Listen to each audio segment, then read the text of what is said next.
రాష్ట్ర ముఖ్యమంత్రికి సైతం ముచ్చెమట్లో పట్టించే దాకా ఎదిగేలా చేసింది. అసలు ఈ రంగా ఎవరు? సెటిల్మెంట్లు చేసే స్థాయి నుంచి రాష్ట్ర రాజకీయాల దాకా ఎలా ఎదిగాడు? ఆయన చావుకు కారణం ఎవరు? రాష్ట్ర రాజకీయాల్లో రంగ గారి ప్రభావం నాటి నుంచి నేటి వరకు ఎలా ఉంది? ఇలాంటి ఎన్నో విషయాలు మీకు తెలియజేస్తాను. మీరు రంగ గారిని అభిమానించే వ్యక్తి అయినా లేదా వారి గురించి తెలుసుకోవాలి అనుకుంటున్నా ఈ వీడియో మిమ్మల్ని తప్పకుండా సాటిస్ఫై చేస్తుంది, నాది హామీ. కనుక ఎండ్ వరకు మిస్ కాకండి. అండ్ ఇలాంటి మరిన్నో ఇన్ఫర్మేటివ్ వీడియోస్ మీ కొరకు తెచ్చేందుకు మీ సపోర్ట్ గా జస్ట్ లైక్ చేయండి చాలు. సో ఇక లేట్ చేయకుండా let's get into the video.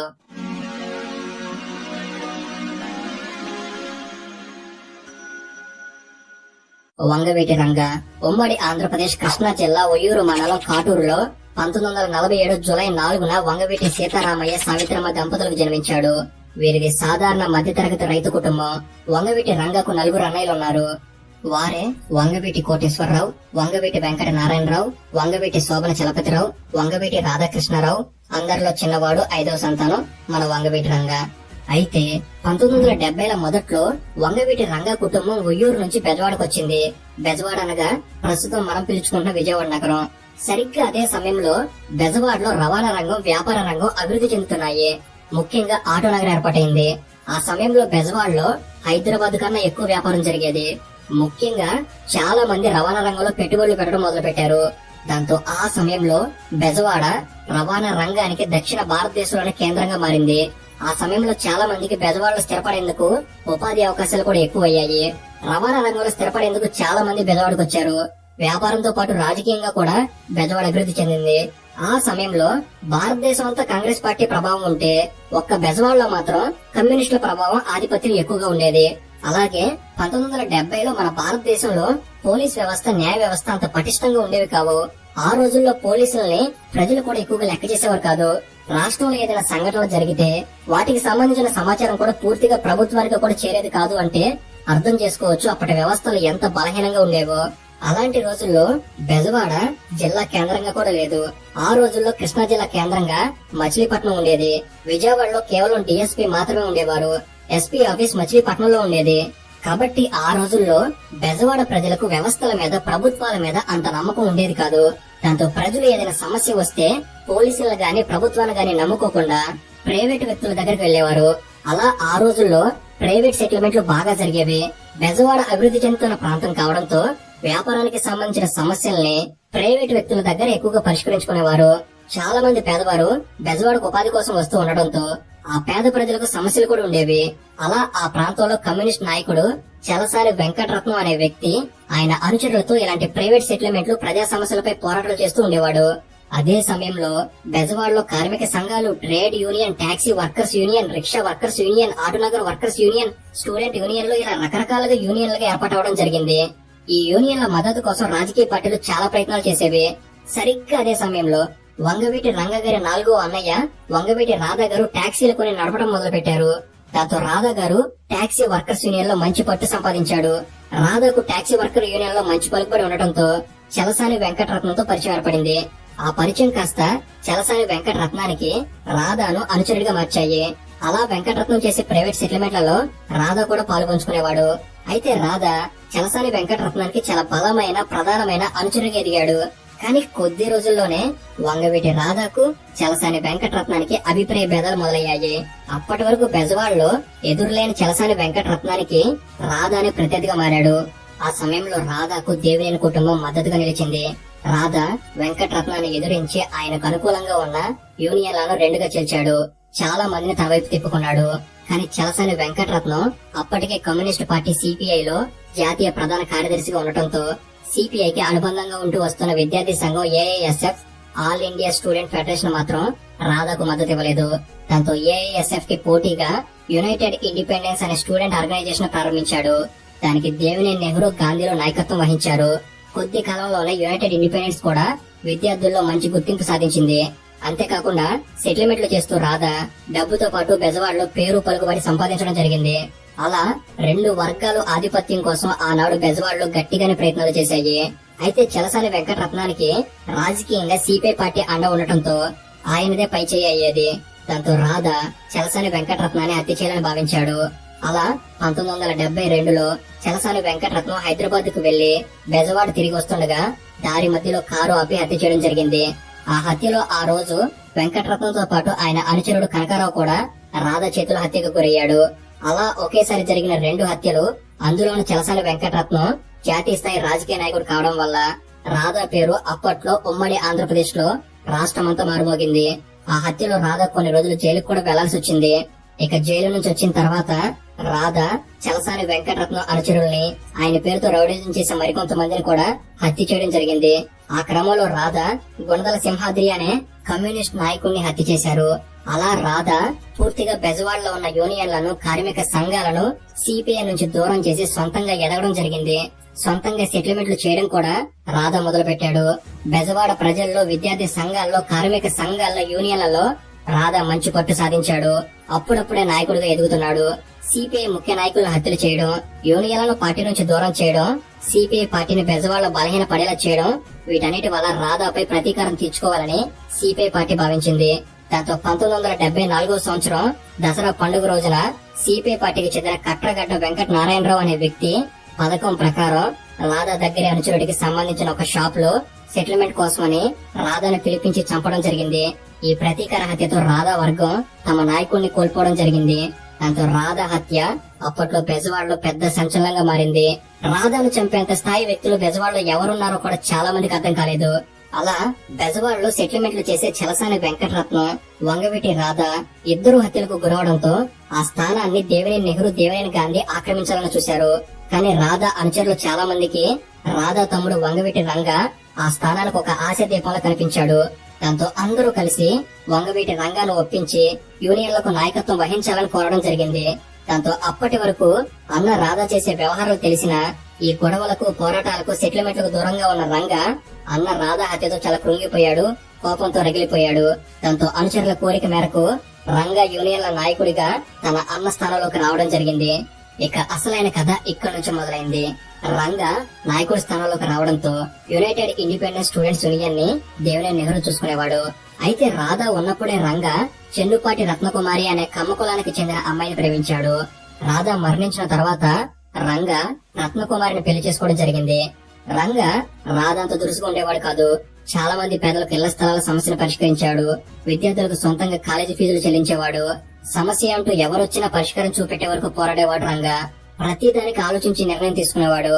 అలా రంగ ఆలోచన విధానంతో, ప్రజా సమస్యలపై స్పందించే తత్వంతో చాలా కొద్ది రోజుల్లోనే తన అన్నకు మించి గొప్ప పేరు తెచ్చుకున్నాడు. అప్పటికే బెజవాడలో రంగకి పోటీగా ఇంకో నాయకుడు లేకపోవడంతో బెజవాడలో సెటిల్మెంట్లు, సమస్యలపై పోరాటాలు, యూనియన్ల మీద పట్టు, విద్యార్థి సంఘాల మద్దతు ఇలాంటివి పూర్తిగా రంగ మరియు దేవినేని సోదరుల ఆధీనంలోకి వచ్చాయి. దేవినేని నెహ్రూ, దేవినేని గాంధీలు రంగకి అండగా ఉంటూ ప్రతి విషయంలో సలహాలిస్తూ ఉండేవారు. రంగ కూడా వీరికి అదే విధంగా ప్రాధాన్యత ఇస్తూ వారి మాట వింటూ ఉండేవాడు. దాంతో చాలా మంది రంగ అనుచరులకు దేవినేని సోదరుల ఆధిపత్యం నచ్చలేదు. దాంతో కొందరు రంగ అనుచరులు రంగకు, దేవినేని సోదరులకు మధ్య చెప్పుడు మాటలతో మనస్పర్ధలు వచ్చేలా చేశారు. అయితే అప్పటికే రాధా హత్య కంటే ముందు నుంచే ఆధిపత్యానికి అలవాటు పడ్డ దేవినేని సోదరులు రంగపై కోపాన్ని పెంచుకున్నారు. అలా మనస్పర్ధలు కాస్త కోపంగా మారి ఒకరికొకరు దూరం అవ్వాల్సి వచ్చింది. రాధా హత్య కంటే ముందు నుంచే వంగవీటి కుటుంబంతో నమ్మకంగా ఉంటున్న తమనే రంగ అవమానించాడని దేవినేని సోదరులు భావించారు. అంతేకాకుండా రాధా హత్య తర్వాత ఆ స్థానంలో ఉండడానికి అన్ని అర్హతలు ఉన్నా కూడా రంగాన్ని తీసుకొచ్చి బాధ్యతలు అప్పగించి ఇంతటి వాడిని చేస్తే తమనే అవమానిస్తాడనే భావన దేవినేని సోదరులో బలంగా నాటుకుపోయింది. దాంతో దేవినేని నెహ్రూ, దేవినేని గాంధీలు రంగా చేసిన దాన్ని అవమానంగా భావించి సొంతంగా స్టూడెంట్ యూనియన్ ప్రారంభించారు. యునైటెడ్ స్టూడెంట్స్ ఆర్గనైజేషన్ పేరుతో సొంతంగా స్టూడెంట్ యూనియన్ ప్రారంభించారు. దాంతో అప్పటిదాకా ఎదురు లేకుండా ఉన్న రాధా స్థాపించిన యునైటెడ్ ఇండిపెండెంట్ స్టూడెంట్ యూనియన్ కి పోటీగా మరో ఆర్గనైజేషన్ బెజవాడలో పుట్టింది. అయితే దేవినేని నెహ్రూ ఇంతకు ముందు యునైటెడ్ ఇండిపెండెంట్ స్టూడెంట్ యూనియన్ నడిపించిన అనుభవం ఉండడంతో చాలా మంది యునైటెడ్ ఇండిపెండెంట్ స్టూడెంట్ యూనియన్ కి చెందిన విద్యార్థులు యునైటెడ్ స్టూడెంట్ ఆర్గనైజేషన్ లో చేరారు. అలా అప్పటి వరకు బెజవాడలో ఎదురు లేకుండా ఉన్న రంగకు దేవినేని గాంధీ, నెహ్రూల రూపంలో మరో ప్రత్యర్థి వర్గం తయారైంది. అలా బెజవాడలో వంగవీటి, దేవినేని కుటుంబాల మధ్య ఆధిపత్య పోరు మొదలైంది. బెజవాడలో తనను ఎదిరించేవాడే లేడు అని రంగ భావిస్తున్న సమయంలో దేవినేని గాంధీ, నెహ్రూలు స్టూడెంట్ ఆర్గనైజేషన్ పెట్టి రంగకు సంబంధించిన యునైటెడ్ ఇండిపెండెన్స్ కి పోటీగా 1979లో స్టూడెంట్ ఎలక్షన్ లో యునైటెడ్ స్టూడెంట్ ఆర్గనైజేషన్ పోటీ చేసింది. ఆ ఎన్నికల్లో ఎలాగైనా గెలవాలని, తన స్టూడెంట్ ఆర్గనైజేషన్ కాపాడుకోవడానికి రంగ దేవినేని నెహ్రూ, గాంధీలను చంపాలని నిర్ణయించుకున్నాడు. అలా రంగ తన గ్యాంగ్ తో దేవినేని గాంధీ నెహ్రూలపై ఒక కాలేజీలో అటాక్ చేశాడు. ఆ అటాక్ లో దేవినేని నెహ్రూ తప్పించుకున్నాడు, కానీ దేవినేని గాంధీ మాత్రం రంగా చేతిలో హత్యకు గురయ్యాడు. దాంతో గాంధీ హత్య దేవినేని వంగవీటి కుటుంబాల మధ్య శత్రుత్వాన్ని మరింత పెంచింది. దేవినేని గాంధీ హత్య జరిగిన తర్వాత ఆయన తమ్ముడు దేవినేని మురళి దేవినేని నెహ్రూతో కలిసి వంగవీటి రంగాకు వ్యతిరేకంగా పనిచేయడం మొదలుపెట్టాడు. అయితే అప్పటికే రంగా వర్గంలో పనిచేయడంతో రంగకు గాంధీ హత్యలో ఎవరు సహకరించారనే విషయంపై నెహ్రూకి పూర్తి స్పష్టత ఉంది. దాంతో గాంధీ హత్యలో పాల్గొన్న కొందరిని నెహ్రూ చంపడం జరిగింది. అలా హత్యకు సమాధానం హత్య అన్నట్లుగా వంగవీటి దేవినేని కుటుంబ గొడవలు జరిగాయి. ఆ సమయంలో బెజవాడ రెండుగా చీలిపోయింది. రెండు వర్గాలు హద్దులు పెట్టుకుని ప్రాంతాలను పంచుకున్నారు. ఒకరి ప్రాంతంలోకి మరో వర్గం వ్యక్తి ఎక్కువసార్లు వస్తే విచక్షణ లేకుండా చంపేసేవారు. ఆ రోజుల్లో అంత దారుణంగా బెజవాడలో దేవినేని వంగవీటి శత్రుత్వం నడిచింది. ఇక 1981లో బెజవాడ మున్సిపాలిటీ కాస్త విజయవాడ కార్పొరేషన్ గా మారింది. దాంతో 1981లో కార్పొరేషన్ ఎన్నికలు జరిగాయి. ఆ ఎన్నికల్లో రంగా 41వ వార్డు నుంచి ఇండిపెండెంట్ క్యాండిడేట్ గా పోటీ చేశాడు. అయితే ఆ సమయంలో రంగా జైల్లో ఉండటంతో రంగా తరపున ఆయన భార్య రత్నకుమారి వార్డులో ప్రచారం చేసింది. రంగకున్న పలుకుబడి గమనించిన కాంగ్రెస్ పార్టీ రంగా పోటీ చేసిన 41వ వార్డులో కాంగ్రెస్ క్యాండిడేట్ ను ఉపసంహరించుకుని రంగాకు మద్దతిచ్చింది. ఆ ఎన్నికల్లో రంగా గుర్తు సైకిల్. జైల్లో ఉన్నా కూడా 41వ వార్డు కార్పొరేటర్ గా గెలిచాడు రంగా. అలా 1981లో తన మొదటి రాజకీయ విజయాన్ని సాధించాడు. ఇక ఇది జరిగిన 2 ఏళ్ల తర్వాత 1983 జనవరిలో ఎన్టీఆర్ గారు తెలుగుదేశం పార్టీ స్థాపించారు. అప్పటికి ఇండిపెండెంట్ కార్పొరేటర్ గా ఉన్న రంగా తెలుగుదేశం పార్టీలో చేరాలనుకున్నాడు. కానీ దేవినేని నెహ్రూ ముందుగానే తెలుగుదేశం పార్టీలో చేరడం జరిగింది. దాంతో రంగా కూడా ఒక రాజకీయ పార్టీ సపోర్ట్ కావాలని భావించి కాంగ్రెస్ పార్టీలో చేరడం జరిగింది. ఇక 1983 ఎన్నికల్లో టీడీపీ టికెట్ తో కంకిపాడు ఎమ్మెల్యేగా దేవినేని నెహ్రూ పోటీ చేసి విజయం సాధించాడు. అయితే రంగకు మాత్రం ఆ ఎన్నికల్లో కాంగ్రెస్ పార్టీ టికెట్ కూడా ఇవ్వలేదు. ఆ ఎన్నికల్లో టీడీపీ విజయం సాధించడం, ఎన్టీఆర్ గారు ముఖ్యమంత్రి అవడం జరిగింది. ఎన్టీఆర్ ముఖ్యమంత్రి అయ్యాక వెంటనే 1983లో విజయవాడను జిల్లా కేంద్రం చేసి పోలీస్ కమిషనరేట్ ఏర్పాటు చేయడం జరిగింది. దాంతో విజయవాడలో ప్రైవేట్ సెటిల్మెంట్లు గొడవలు కాస్త తగ్గాయి. కానీ రాజకీయ బలం ఉంటేనే ప్రజల సమస్యలపై పోరాటం చేయగలం, అనుచరులకు అండగా ఉండగలమని బలంగా నమ్మాడు రంగా. దాంతో ఎమ్మెల్యే కాకుండానే కాంగ్రెస్ పార్టీ జెండాలతో అధికార టీడీపీపై పోరాడేవాడు. ప్రజా సమస్యలు ప్రభుత్వం దృష్టికి తీసుకెళ్లేవాడు. అలా చాలా మంది ప్రజలు సమస్యలు ఉంటే ఎమ్మెల్యే దగ్గరకు వెళ్లకుండా రంగా దగ్గరకు వచ్చేవాళ్ళు. రంగా కూడా పరిష్కారం వచ్చే వరకు పోరాడేవాడు. అలా కాంగ్రెస్ పార్టీకి కూడా గుర్తింపు తెచ్చాడు. దాంతో కాంగ్రెస్ పార్టీలో కూడా రంగా పేరు బాగా వినిపించింది. అయితే 1983లో ఎన్టీఆర్ గారు ముఖ్యమంత్రి అయిన తర్వాత 2 సంవత్సరాలు కాకముందే అప్పటి రాజకీయ పరిస్థితులు అనుకూలించకపోవడం వల్ల ముఖ్యమంత్రి పదవికి రాజీనామా చేయాల్సి వచ్చింది. అసెంబ్లీ రద్దు చేయాల్సి వచ్చింది. దాంతో 2 సంవత్సరాలకే 1985 జనవరిలో ఆంధ్రప్రదేశ్ రాష్ట్ర అసెంబ్లీకి మళ్లీ ఎన్నికలు నిర్వహించాల్సి వచ్చింది. ఇక 1985 ఎన్నికల్లో రంగాకు కాంగ్రెస్ పార్టీ విజయవాడ తూర్పు నియోజకవర్గ ఎమ్మెల్యే టికెట్ ఇచ్చింది. ఆ ఎన్నికల్లో రంగా తెలుగుదేశం పార్టీ అభ్యర్థిపై విజయం సాధించడం జరిగింది. అలా రంగా మొదటిసారి 1985 ఎన్నికల్లో విజయవాడ తూర్పు నియోజకవర్గం ఎమ్మెల్యేగా గెలుపొందాడు. రంగా సాధించిన విజయం అప్పట్లో పెద్ద సంచలనం అయ్యింది. ఆ రోజుల్లో ఎన్టీఆర్ గారి చరిష్మాను తట్టుకుని అప్పటికే ఎమ్మెల్యేగా ఉన్న టీడీపీ అభ్యర్థిపై గెలవడం రంగా గురించి రాష్ట్ర వ్యాప్తంగా తెలిసేలా చేసింది. అంతేకాకుండా రంగా కాంగ్రెస్ పార్టీలో కీలకంగా ఎదిగేందుకు సహాయపడింది. ఆ ఎన్నికల్లో దేవినేని నెహ్రూ కూడా తిరిగి తెలుగుదేశం ఎమ్మెల్యేగా కంకిపాడు నియోజకవర్గం నుంచి గెలవడం జరిగింది. అలా 1985 తర్వాత కూడా తెలుగుదేశం పార్టీ విజయం సాధించడంతో ఎన్టీఆర్ గారు రెండోసారి ముఖ్యమంత్రి అయ్యారు. కాంగ్రెస్ ప్రతిపక్షానికి పరిమితమైంది. అలా ప్రతిపక్ష కాంగ్రెస్ పార్టీ ఎమ్మెల్యేగా రంగా, అధికార తెలుగుదేశం పార్టీ ఎమ్మెల్యేగా నెహ్రూ ఉండటంతో 2 కుటుంబాల మధ్య గొడవ కాస్త 2 రాజకీయ పార్టీల గొడవగా మారింది. పార్టీలు పదవులు లేకుండానే ప్రజా సమస్యలపై దూకుడుగా వ్యవహరించే రంగా ఎమ్మెల్యే అయిన తర్వాత ఇంకాస్త దూకుడుగా వ్యవహరించేవాడు. అసలే ప్రతిపక్ష పార్టీ ఎమ్మెల్యే కావడంతో ప్రజా సమస్యలను గట్టిగా లేవనెత్తేవాడు. ప్రజలకు సమస్య ఉంటే ముందుండి నడిపించేవాడు. ప్రజా సమస్యల పరిష్కారం కోసం చాలా ఉద్యమాలు చేశాడు. యూనియన్లలో విద్యార్థుల్లో మంచి పట్టు ఉండడంతో విజయవాడలో యూనియన్లకు విద్యార్థులకు సంబంధించిన సమస్యలన్నిటిపై చురుగ్గా స్పందించేవాడు. అలా ప్రతి విషయంలో ప్రభుత్వాన్ని విమర్శిస్తూ రంగా కొద్ది కాలంలోనే కాంగ్రెస్ పార్టీలో, ప్రజల్లో, రాష్ట్ర స్థాయిలో పేరు తెచ్చుకున్నాడు. ఇక ఎమ్మెల్యే పదవి ఉండటంతో రంగాలో ప్రజా సమస్యలపై స్పందించే అలవాటు కాస్త బాధ్యతగా మారింది. అలా వివిధ ప్రజా సంఘాలతో, యూనియన్లతో కలిసి రంగా చాలా రకాల కార్యక్రమాలు, పోరాటాలు చేశాడు.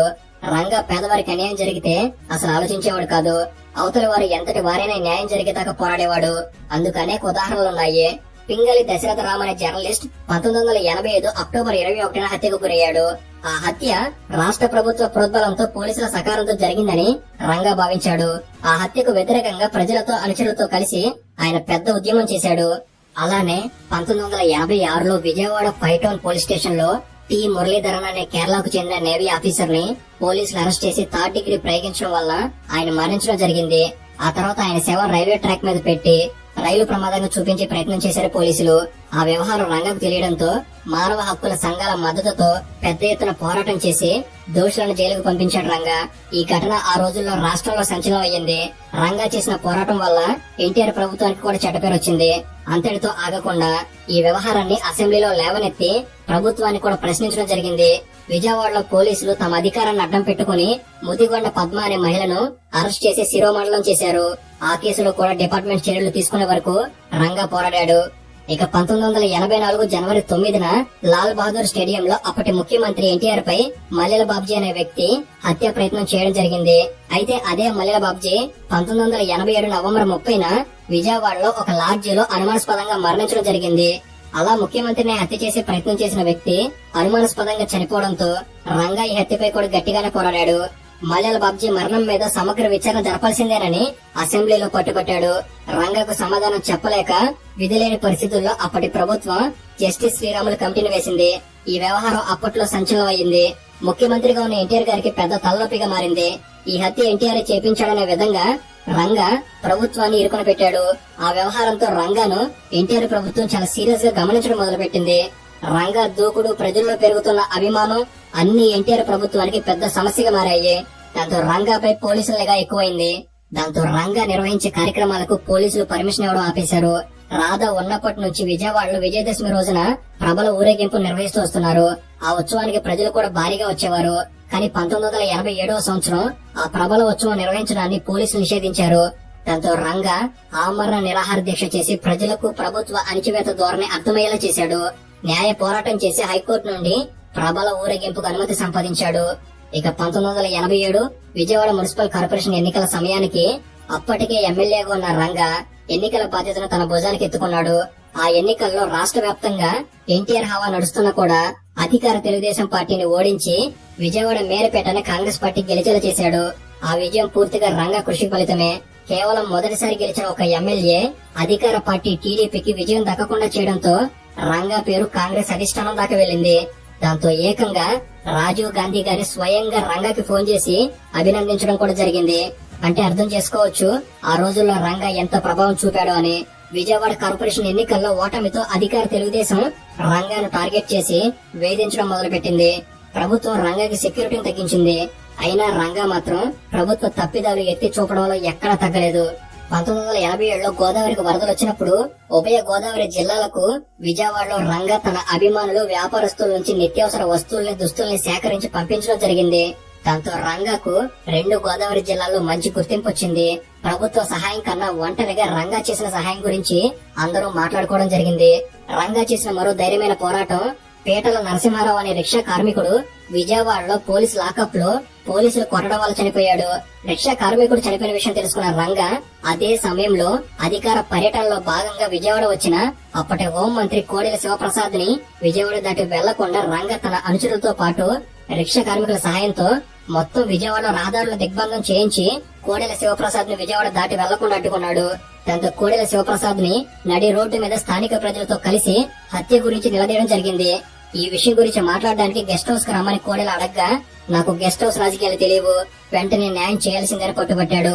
అపాయింట్మెంట్ లేకుండా, పర్మిషన్ లేకుండా గొడవ చేస్తున్నావు, నువ్వు చేస్తుంది ఇల్లీగల్ అని హోమ్ మినిస్టర్ హెచ్చరిస్తే మీ డిపార్ట్మెంట్ లోని అధికారులు ఒక మనిషి ప్రాణం తీస్తే అది మీకు లీగల్ గా కనిపిస్తుందా అంటూ ఎదురు ప్రశ్నించి తానేంటో అప్పటి హోమ్ మినిస్టర్ కి సైతం తెలిసేలా చేశాడు రంగా. ఆ సమయంలో హోమ్ మినిస్టర్ ముందే రంగా అభిమానులకి పోలీసులకు మధ్య పెద్ద గొడవ జరిగింది. ఆ సంఘటన కూడా రాష్ట్ర స్థాయిలో ప్రభుత్వం పరువు పోయేలా చేసింది. ఇక 1988 జూలై 10న రంగా కాపునాడు పేరుతో కాపు కులానికి సంబంధించిన ఒక భారీ బహిరంగ సభ నిర్వహించాలనుకున్నాడు. ఆ సభకు తన అనుచరులు, అభిమానుల ద్వారా పెద్ద ఎత్తున ప్రచారం చేయించాడు. కృష్ణా, గుంటూరు 2 గోదావరి జిల్లాల నుంచి జన సమీకరణ చేయాలని భావించాడు. అయితే కాపునాడు సభ కేవలం కాపులకు మాత్రమే కాకుండా బలిజ, తెలగ కులాలకు చెందిన ప్రజలను కూడా ఆహ్వానించాడు. అయితే ఈ సభ గురించి రాష్ట్ర వ్యాప్తంగా పెద్ద ఎత్తున మాట్లాడుకోవడం జరిగింది.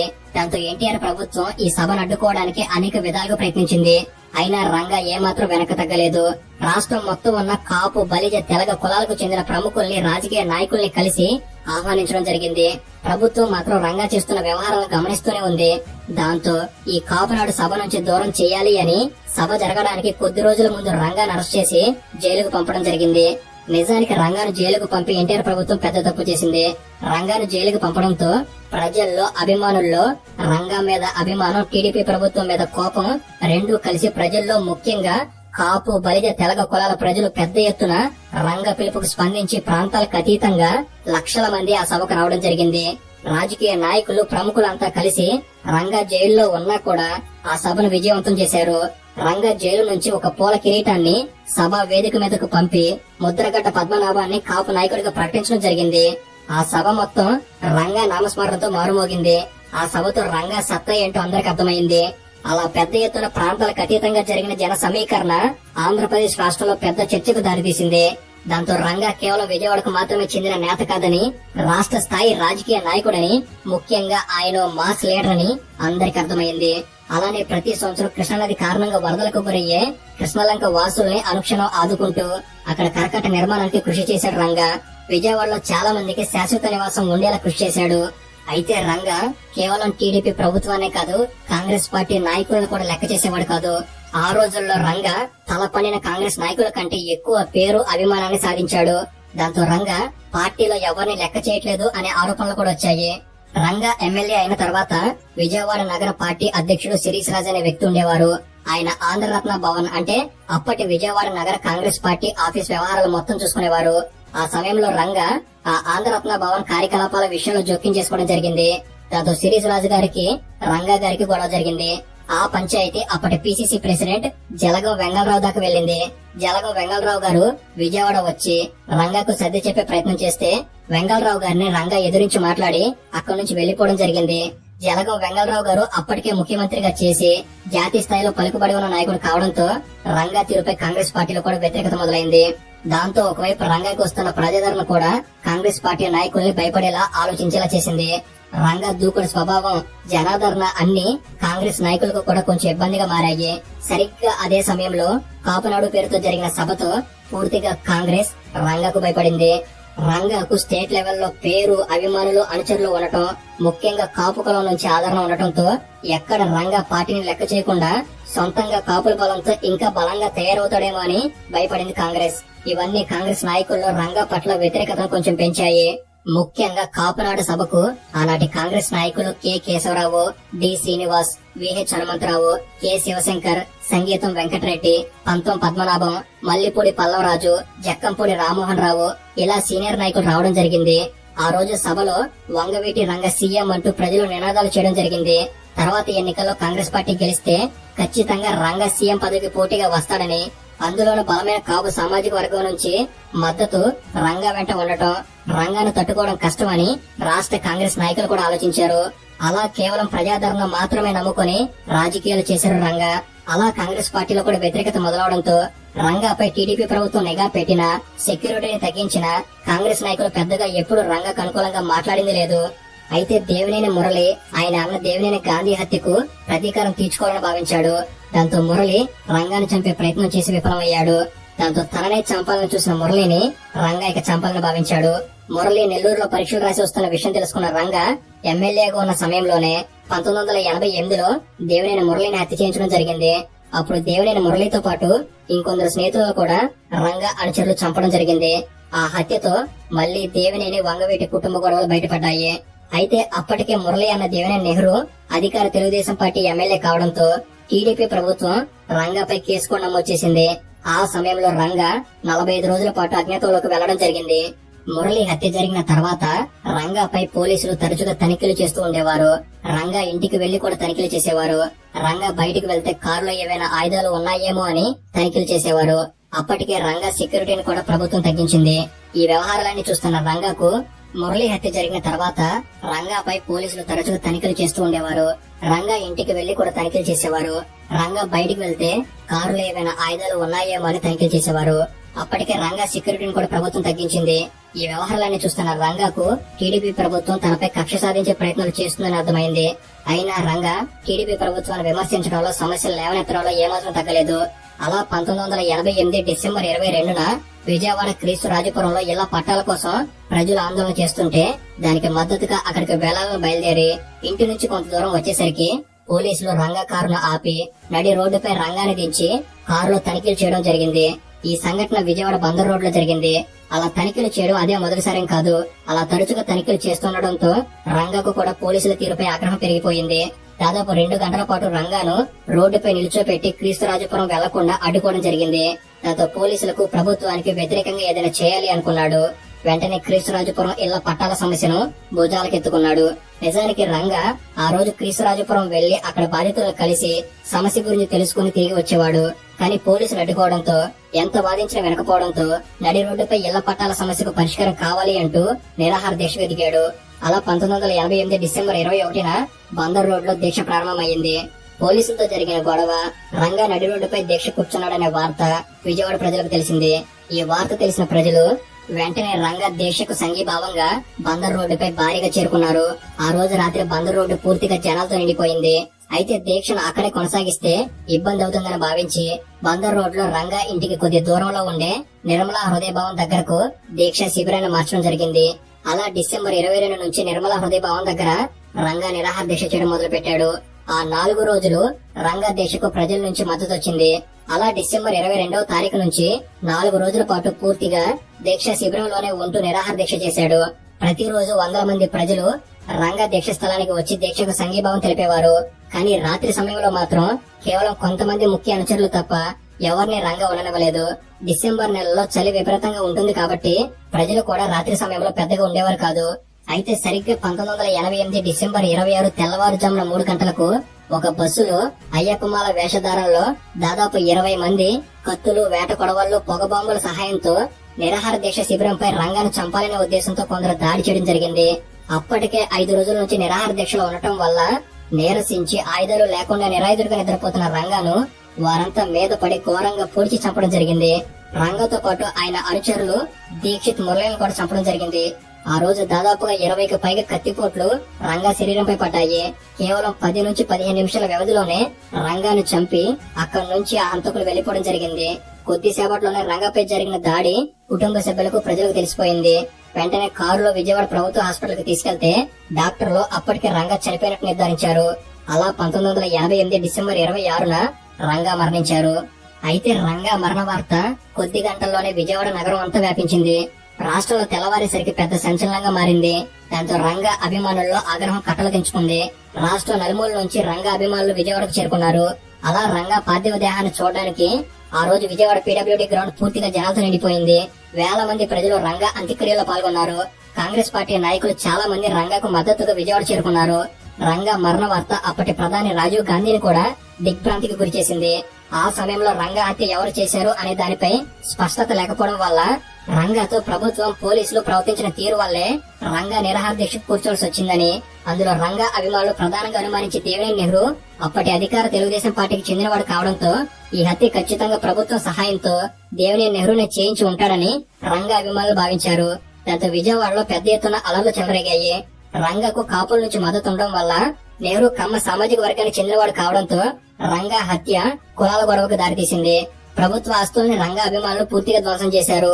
ఆర్టీసీ బస్సులు తగలబెట్టారు, సినిమా హాళ్లు తగలబెట్టారు. విజయవాడ మొత్తం అలర్లు చెలరేగాయి. విజయవాడలో ఉండే కమ్మవారి ఆస్తుల్ని రంగా అభిమానులు ధ్వంసం చేయడం జరిగింది. ఈ అలర్లు కేవలం విజయవాడకి పరిమితం కాకుండా తూర్పు గోదావరి, పశ్చిమ గోదావరి జిల్లాలో కూడా జరిగాయి. ప్రభుత్వానికి వ్యతిరేకంగా రాష్ట్రంలో చాలా చోట్ల ఆందోళనలు జరిగాయి. విజయవాడలో జరుగుతున్న విధ్వంసాన్ని ఆపడానికి ఆంధ్రప్రదేశ్ ప్రభుత్వం కర్ఫ్యూ విధించింది. కర్ఫ్యూను కూడా కాదని ప్రజలు రోడ్ల మీదకు వచ్చి ఆందోళన చేశారు. ఆ గొడవల్లో 70 మందికి పైగా వరకు చనిపోవడం జరిగింది. ఆ రోజుల్లోనే విజయవాడలో దాదాపు 100 కోట్ల రూపాయలకు పైగా ఆస్తి నష్టం జరిగింది. మొత్తం 36 రోజుల పాటు విజయవాడలో కర్ఫ్యూ విధించడం జరిగింది. వందల సంఖ్యలో కేసులు నమోదయ్యాయి. ఆ అల్లర్లకు బాధ్యత వహిస్తూ హోంమంత్రి కొడెల శివప్రసాద్ రాజీనామా చేశాడు. రంగా హత్య కేసును సిబిఐకి అప్పగించడం జరిగింది. రంగా హత్య, దాని వల్ల జరిగిన అల్లర్లు భారతదేశ వ్యాప్తంగా సంచలనమయ్యాయి. దాంతో ఆంధ్రప్రదేశ్ లోని టీడీపీ రాష్ట్ర ప్రభుత్వం పూర్తిగా తలదించుకోవాల్సిన పరిస్థితి వచ్చింది. దాంతో 1889 ఎన్నికల్లో తెలుగుదేశం పార్టీ ఓడిపోయింది.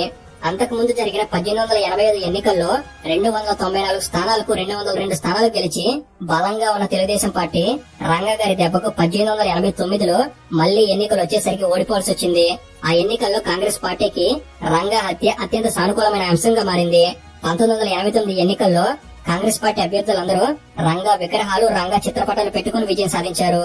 అంటే అర్థం చేసుకోవచ్చు రంగా ప్రభావం ఆంధ్రప్రదేశ్ రాష్ట్ర రాజకీయాల్లో ఎలా ఉండేదో అని. అలా రంగా రాష్ట్ర రాజకీయాల్లో కేవలం 3 సంవత్సరాల 11 నెలల పాటే ఎమ్మెల్యేగా ఉన్న ఆయన చేసిన పోరాటాలు, పరిష్కారం చూపించిన సమస్యలు, ప్రభుత్వానికి ఎదురెళ్లిన తీరు, కులాలకు అతీతంగా ప్రజలను ఏకం చేసిన ఘనత, ఇవన్నీ రంగాను ప్రజల గుండెల్లో విజయవాడ